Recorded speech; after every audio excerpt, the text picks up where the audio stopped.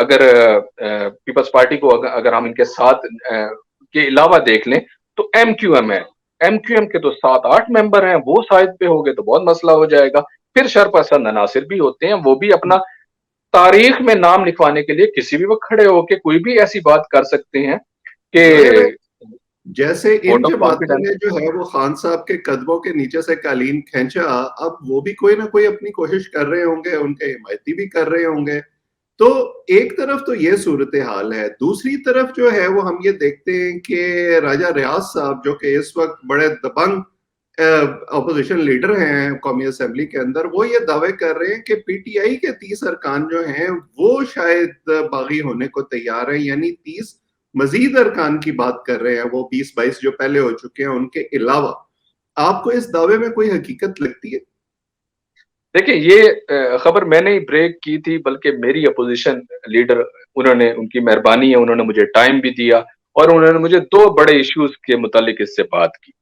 یہ تو بڑے کانفیڈنٹ نظر آئے, بڑے بہترین قسم کا, صحیح جس طرح سے اپوزیشن لیڈر ہم. تو وہ کہتے ہیں, میرا یہ دعویٰ ہے, میں نے ان سے پوچھا کہ جناب آپ نے پہلے دن جو بات کھڑے ہو کے کی تھی وہ یہ تھی کہ شاہ محمود قریشی اور شیریں مزاری صاحبہ یہ تو فلور پہ کھڑے ہو کے کہہ چکے ہیں کہ ہم استعفے دے چکے ہیں, تو ان کے استعفے کیوں منظور کرتے؟ کہتے ہیں کہ میں ایک گل ضرور کراں گا, اور انہوں نے دوسرے دن آ کے اسمبلی کے اندر یہ بات کی بھی ہے, یہ کل کی تاریخ میں بات کر رہا ہوں. پھر انہوں نے کہا کہ جناب ایک اور بات بھی سنتے جائیں, وہ یہ ہے کہ 30 ایم این اے جن میں اسپیشل سیٹس والے نہیں, 30 الیکٹڈ ایم این ایز, وہ بھی آنے کے لیے تیار ہیں, میرے ساتھ ان کانٹیکٹ ہیں, اور کسی بھی وقت وہ آ جائیں گے اور ان کے ساتھ بیٹھ جائیں گے. اب بڑی عجیب و غریب قسم کی صورتحال ہے. ایک طرف سے وہ اتحادی وہ کہہ رہے ہیں کہ اگر ان کی تعداد دیکھا جائے تو وہ بھی 30 پوری نہیں بنے گی. اگر ان کے 30 پورے آ جاتے ہیں پھر یہ دوبارہ سے قابو ہو جائیں گے, یہ کہیں گے جناب ہمارے تو پورا ہو گیا کام, اور اس طریقے سے چلائیں گے اور یہ ساری چیزیں چل پڑیں گی. دوسری طرف اچھا, اپوزیشن لیڈر کے کہنے کے ساتھ میری ایک وزیر سے بھی بات ہوئی. وزیر صاحب نے کہا کہ میرا نام آپ نہ چلائیے گا, لیکن میں یہ کہتا ہوں کہ میرے ساتھ جو بات ہوئی ہے, وہ جو اسپیشل سیٹس پہ کچھ خواتین ہیں وہ کہتی ہیں ہم بھی کہیں نہیں جانے والی. وہ کہتی ہیں کہ ہم نے خان صاحب سے کہا کہ خان صاحب آپ اس دور میں بھی ہمیں اتنا کوئی لفٹایا نہیں کرتے تھے, ہمیں اس دور میں بھی نہ ہمیں کوئی وزارتیں ملی, نہ ہی ہمیں اسٹینڈنگ کمیٹیز میں کہیں وہ کیا گیا, نہ ہی ہماری کوئی ایسی سنوائی تھی, نہ ہی کوئی رسائی تھی. تو کیوں نہ ہم اپنا 1.5 سال تو پورا کریں, بعد میں پتہ نہیں کیا بنتا ہے کیا نہیں بنتا. تو وہ وزیر صاحب کہتے ہیں کہ وہ جو سلیکٹڈ جو اسپیشل سیٹس پہ ہیں وہ بھی آنے کو لیے تیار ہیں, اور کچھ دنوں میں شاید اگر اس بجٹ کے دنوں میں نہیں تو کچھ اگلے اس میں وہ بھی آ سکتی ہیں. تو بڑی عجیب سی پارلیمنٹ کے اندر ایسی فضا بننے والی ہے, اگر یہ لوگ جاتے ہیں تو وہ آ جاتے ہیں. تو یہ ہم دیکھ رہے ہیں کہ یہ شیکی قسم کا معاملہ ہے. انگریزی میں کہتے ہیں کہ مسلز فلیکس ہو رہے ہیں, دونوں طرف سے دعوے کیے جا رہے ہیں, اور یہ شاید پاور کی جو گیمزمین شپ ہوتی ہے اس کا حصہ ہے. دیکھتے ہیں کہ اس میں سے کون آگے نکلتا ہے. آپ کوئی آخری پوائنٹ کہنا چاہتے ہیں؟ جی, انہوں نے ایک اور بات بھی بڑی اچھی کی. اپوزیشن لیڈر صاحب سے میری جو بات ہوئی دوسرے دن, پھر باقی میڈیا نے بھی کہا, انہوں نے کہا کہ نیب چیئرمین سے ریلیٹڈ وہ بھی میرے اور لیڈر آف ہاؤس وزیر اعظم صاحب جو ہیں ان کے اور میرے درمیان اتفاق ہو چکا ہے, اور 1-2 دن کے اندر ہم وہ نام بھی سامنے لے آئے. تو یہ بھی ایک بڑی ڈیولپمنٹ بہت قریب ہے. یہ تو آپ نے جاتے جاتے خبر دے دی ہے. دیکھتے ہیں وہ نام کیا آتا ہے اور اس پر کیا اتفاق ہوتا ہے, اور پھر پی ٹی آئی خاص طور پر کیسے ری ایکٹ کرتی ہے اس پہ. آج وقت دینے کے لیے آپ کا شکریہ. جو لوگ ہمیں دیکھ رہے ہیں وہ اس چینل کو سبسکرائب کریں تاکہ یہ گفتگو آئندہ بھی آپ تک پہنچتی رہے. کل کسی اور موضوع پر آپ کے سامنے دوبارہ حاضر ہوں گے. آج اتنا ہی. آپ سب کا بہت بہت شکریہ.